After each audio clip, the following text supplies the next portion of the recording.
Say yes to new beginnings. Yes. Say yes to new standards of excellence. Yes. Say yes to engaging reportage with a difference. Yes. Introducing Yes International Magazine. The time to say yes to your dreams and aspirations is here.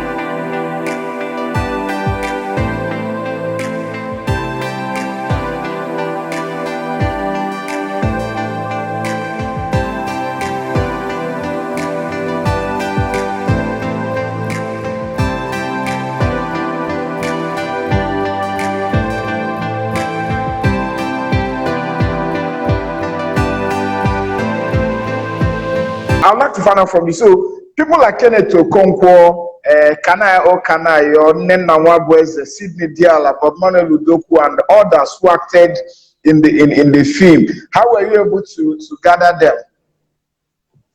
Well, you see, there was some sort of audition. Remember, by that time, a film in Igbo language has not been made.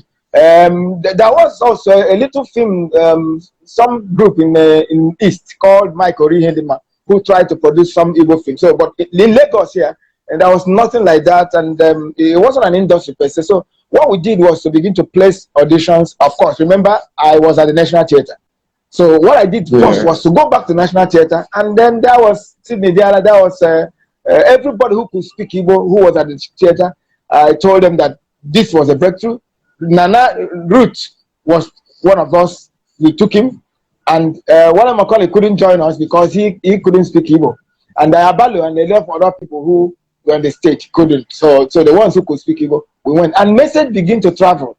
The information began to travel, and people began to come to Next for the auditions. And for instance, Andy was at Kenneth Okonkwo was at Osikwe, and so he came from there to join us. Kanaya was also Kanaya has featured in a few places in Masquerade in Enugu, but he was in Mafiluku when he heard the news, and also came, and Karo Ngozi wanted to, so Ngozi Wosu, and Bob Mada was already an accomplished actor, so so he came in, and Ichie Million, Francis Agu, those and Bob Mada were in checkmate those days, so they too came in. But you see, something about the type of Igbo language most of them spoke, except for Bob Mada, Ngozi Wosu, Ngozi, now speaks well, but Bob Mada does well, speaks well.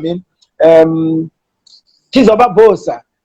These are people whose Igbos were very strong too, and but there were so many other people who couldn't really speak the language very well, but the Igbos. So what we did was to guide them, give them idiomatic expressions, and then help everybody knit the stories together so that we became a family. After rehearsing for so long, Living in Bondage became like a discussion, and so all of us internalized our lines. Of course, that it wasn't written as a script that everybody could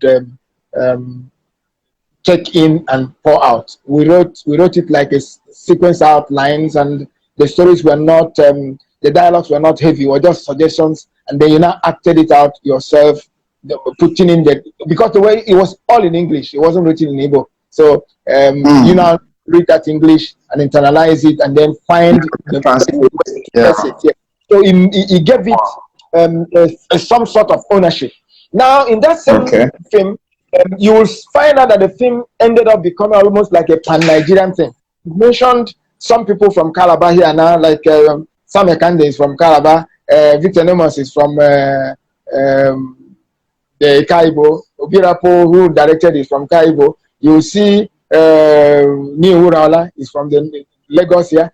So a lot of people from different places, even the dialogue or the dialect we all spoke. You will see some Owerri people, some Umuahia people, different from Enugu. Everybody was there, so you could hear the flavor of Igbo language from different dialects.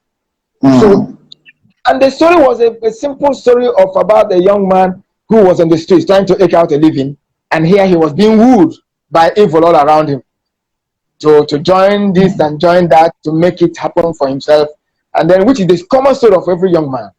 And then so that was why it resonated, and everybody could identify with it. Either you have gone through such problem, or you keep going through it, or you may go through it in future. But it was something.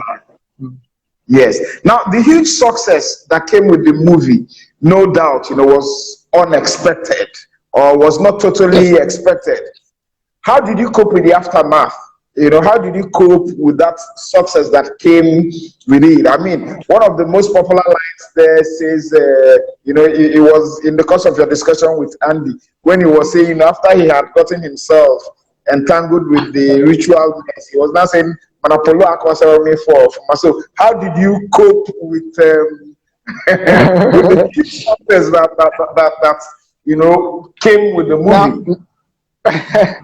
Now, see, it was a bittersweet type of success, and I will say this: sweet and sour in the sense that this was a guy on the streets for 4 years, and everybody knew he was a street hawker, squatting in one room somewhere in Ajebule.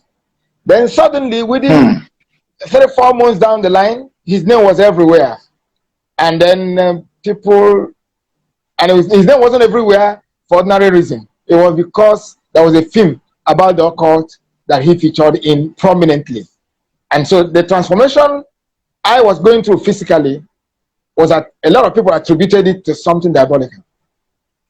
So now, majority of the people who cannot understand that this is actually a turnaround brought in by God, and that is a stage performance and not something real, some of them were actually after my life. One very, very memorable issue was that, of course, I was stupid. I was on the street looking for money to make a film, and I didn't sign any agreement for that film. Which of the films? Living in Bondage. You didn't sign any agreement? Not in any other film now. He's Living in Bondage. So there was no agreement. It was another relationship because I was looking for a breakthrough and somebody was ready to give me the life. So you never bothered about signing an agreement? And he himself, who was giving me the money, didn't even mention it. So I mean, I haven't done something like that before. And the enthusiasm alone to what God has given to me is enough to make me forget the minor details of contract. But there was this assurance that once this 150,000 naira comes back, we'll share every other thing 50-50. Wow. But it didn't happen. In fact, what I got from that 50 is okay, fine. I would say 1,500 naira originally, but after I've made that film and then edited it 7 days without sleep, because the reason why I had two editors was because my executive producer wanted that film released on a certain date.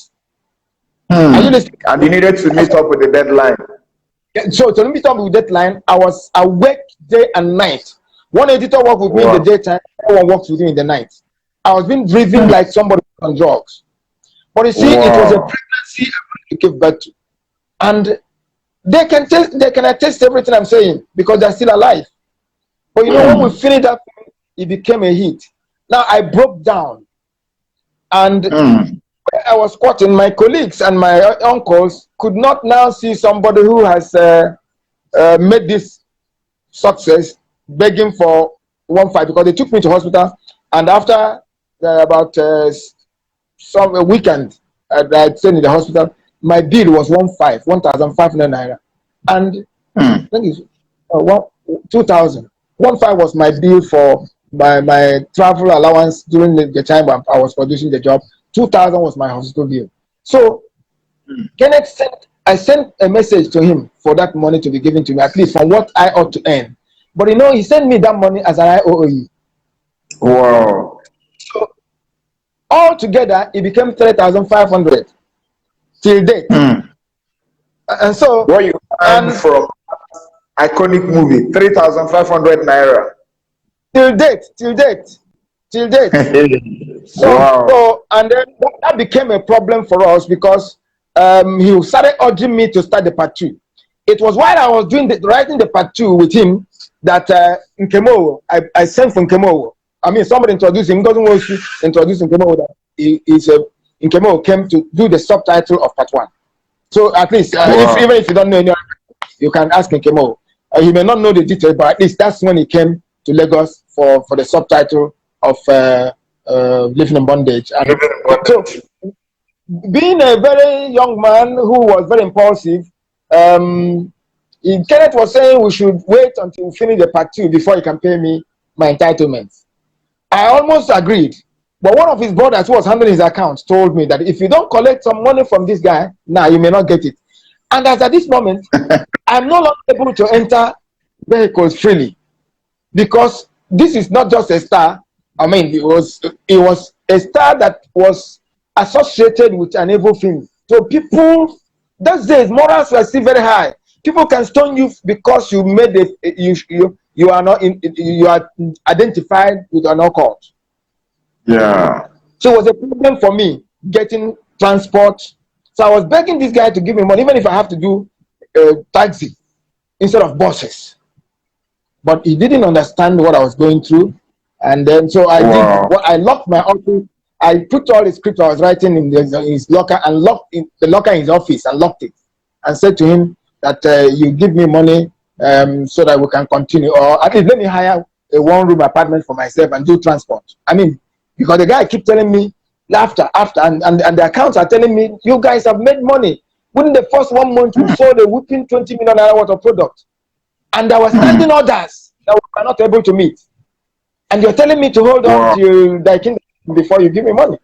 So foolishly, I will say foolishly, because maybe today, if it was today, I will still keep at it and wait until whenever the part 1 is finished, and then if we have to now call our ancestors, or we're going to call our village people to come and beg him to give me my money, because the money was too much, and I walked on because I was still more tempered. And then while I now left him, he gathered the cast and crew and began the part 2, and they purported to kill Polo in the film. That's why part 1.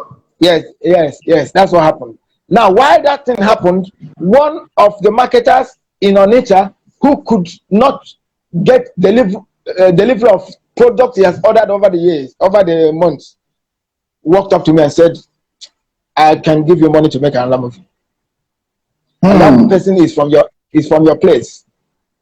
JBM. So JBM, he went to the village to look for me. My parents sent a message to me, and I went to Onitsha. But I went to Onitsha with Kanayo. The day we went to Onitsha stopped. Onitsha stood still for Polo. Yes, Onitsha stopped. There was no movement. But eventually, we made the Circle of Doom with him.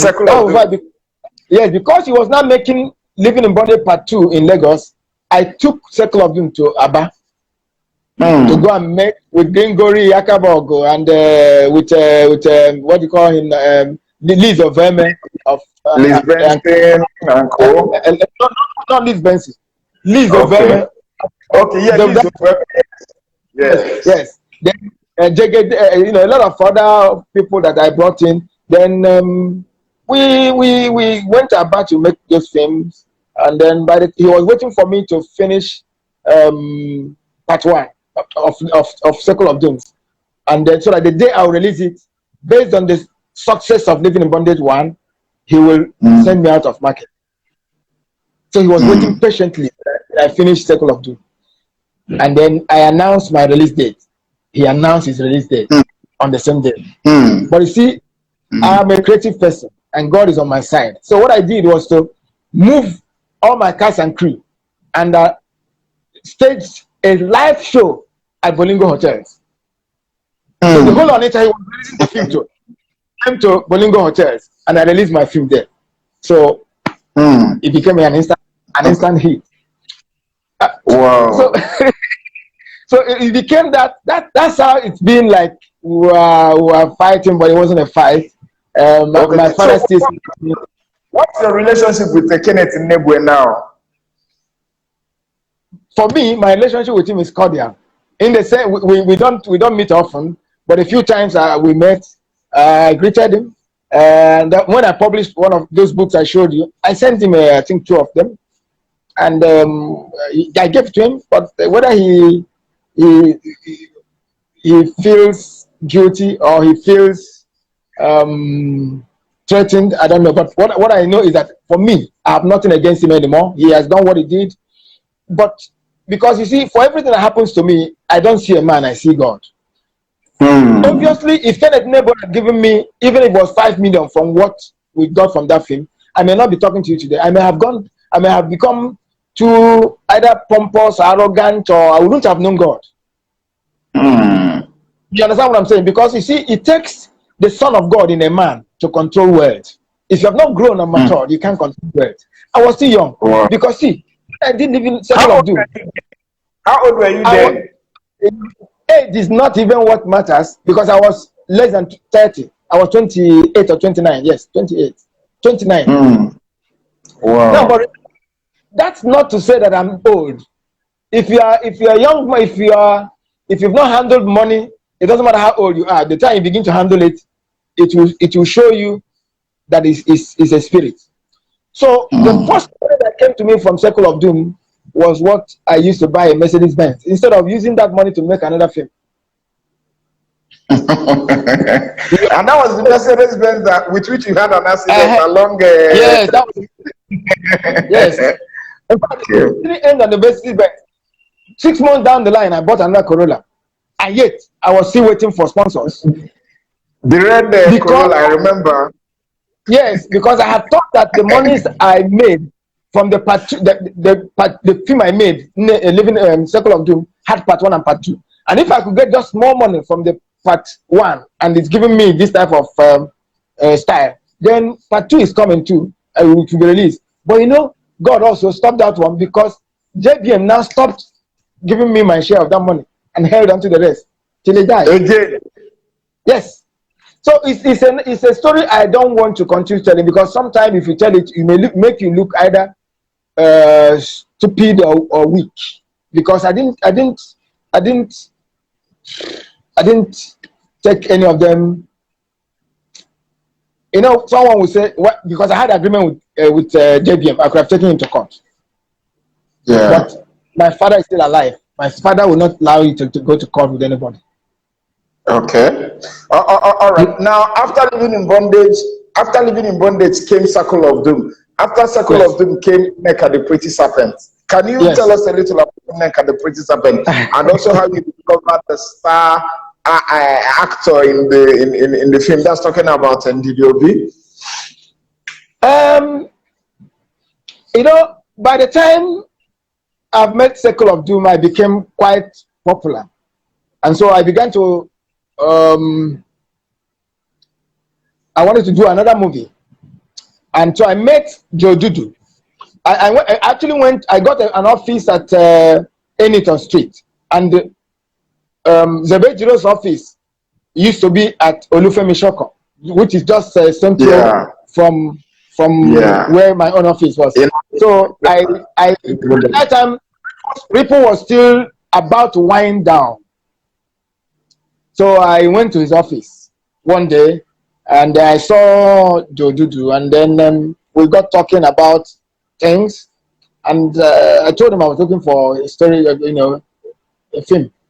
So he said he was going to write a story for me, Nneka, and he did. He gave me the synopsis, and we did, because if you are writing a story for me, you can be sure that I'm going to help do the sequence outline, do everything that I can, inject whatever I know that I can in the story, so that, because I have this uncanny sense of knowing what the market wants at any point in time. So Wow. I think it's a grace. It's not something to boast about. So he wrote that story. Now I had that story, but I'm looking for a sponsor. Driving in a Mercedes Benz. Remember. So one day I drove into a Kennedy Chuku to service my vehicle in Onitsha. I traveled to Onitsha with Kanayo, and so we drove into a Kennedy Chuku to service my vehicle. And then one other big man entered the place. His name is Okechukwu Egwatu. He's the managing director of DK Industries. DK himself, fourth DK's father taught my father in school in those days. So, and fourth is one of the happens to be a family friend. So now when Okechukwu Egwatu saw me at the Kennedy Chuku, he compelled us to go back to him with him from Onitsha to his office that was in Ule. Ule.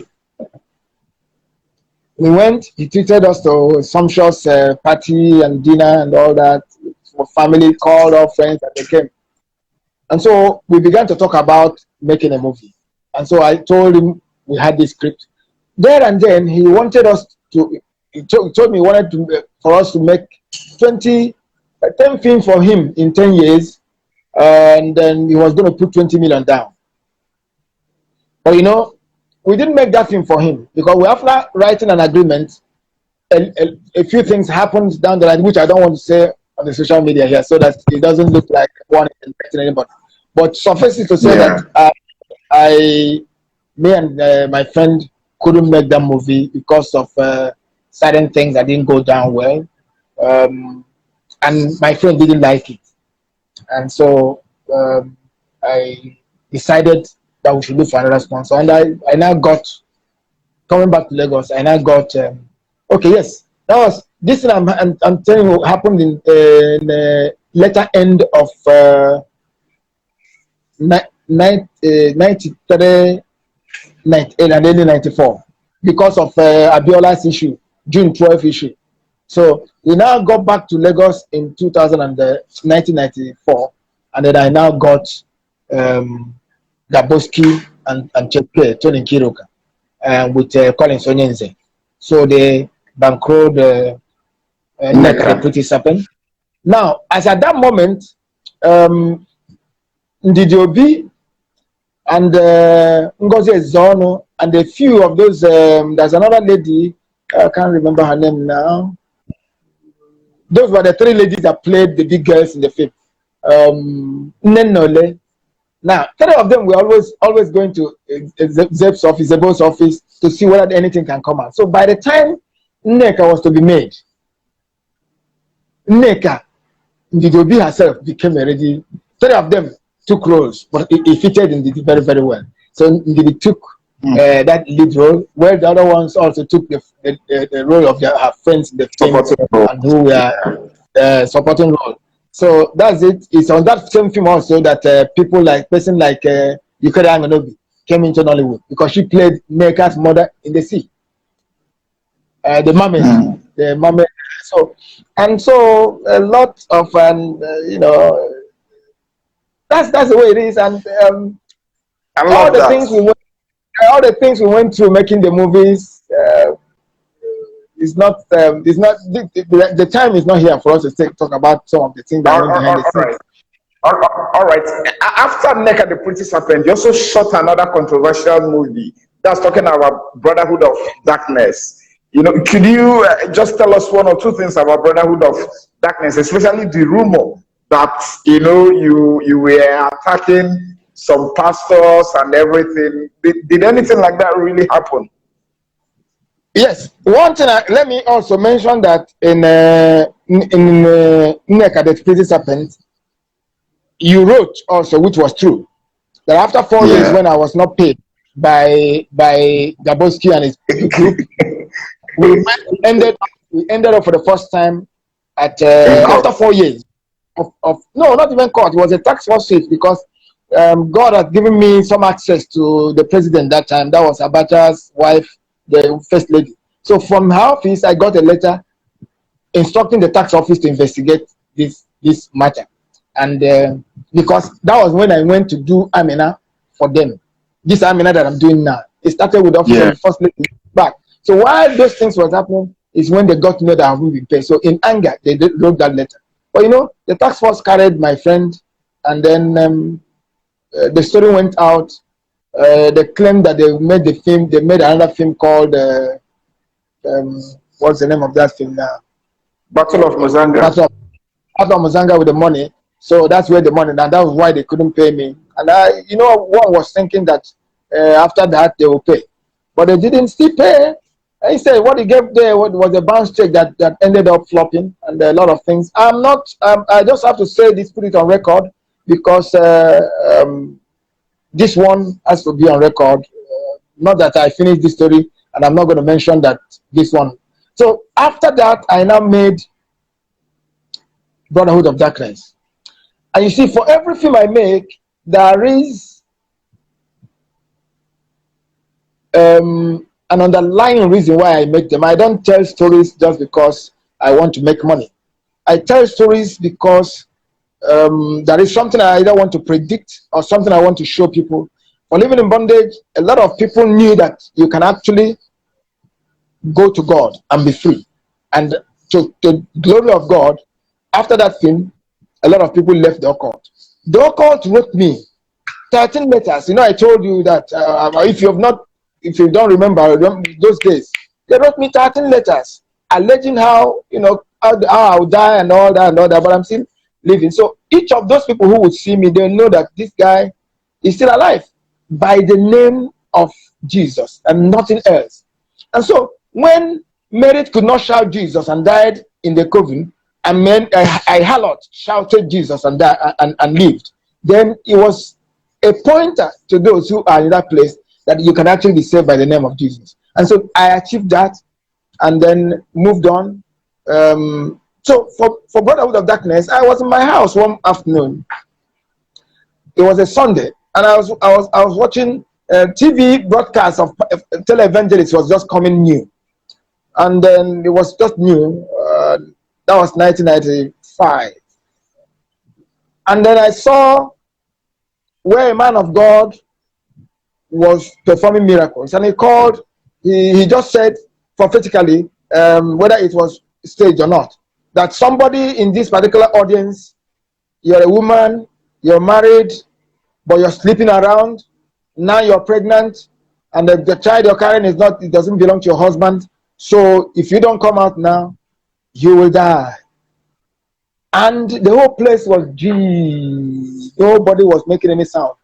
And true to type, somebody rose up, a woman rose up and was begging and came out.